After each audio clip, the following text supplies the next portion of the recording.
I'm Dan O'Leary, broker and lead appraiser here at Asset Real Estate Services, and this is your El Paso Real Estate Market Watch for February 2010. Well, it looks like February was as lifeless for us as January. The Greater El Paso Association of Realtors reported 267 closed sales for February. That's down 2 sales from January's 269 sales. Last year, from January to February, we jumped from 279 sales to 393 in February of 2010. But we didn't make the jump this year, so we're down about 32% from the same period in 2010. Our average sales price is back in line at $154,883 after a bit of a spike last month to 2010, $160,000.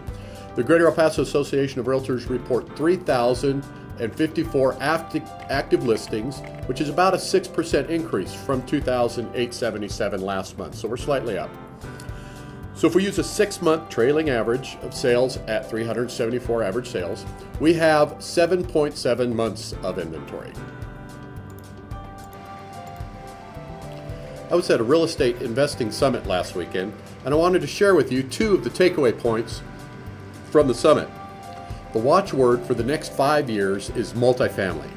These guys and gals who we met with are involved in real estate from single family to commercial, and they say that the really hot plays for the next several years will be in multifamily. Here's their premise.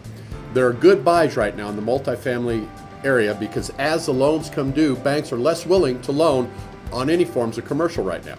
So many of the sellers can become very, very motivated. Also, there's less development of newer homes, which drives up more rentals. Lastly, less buyers are qualifying for loans today, and many are forced to stay in rentals. So they say it's kind of this perfect storm for multifamily investing, and I agree. We're nosing around right now for some, so call me if you have any multifamily or if you'd like to join us. The other takeaway point I would like to share with you is one of the hot home selling techniques that everybody's talking about. The current market conditions for sellers is slow and flat, and there really hasn't been much appreciation since 2006. Most of that appreciation has been lost. So many of the homes bought since then don't have enough equity to sell. It usually takes about 10% equity to pay closing costs and commissions. So realistically, most of the homes sold with low and no down payments for the last 5 years can't really sell. And that's why we're seeing so many foreclosures and short sales. And it doesn't look like the next few years are going to improve things much.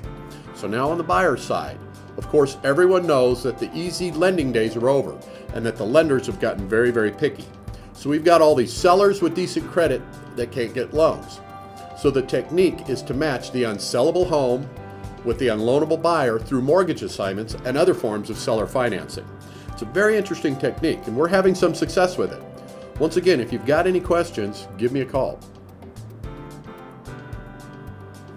You know, the current market is not the same market that we had in 2006, and no amount of whining, wishing, or blaming will bring it back. It also doesn't look like it will be back for a while. So what worked then won't work now.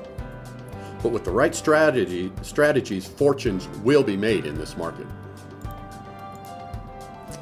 Well, that's our information for February. Please forward this to anyone who would enjoy the information. And if you got this and are not on my regular mailing list, you can subscribe for free down below. Till next time.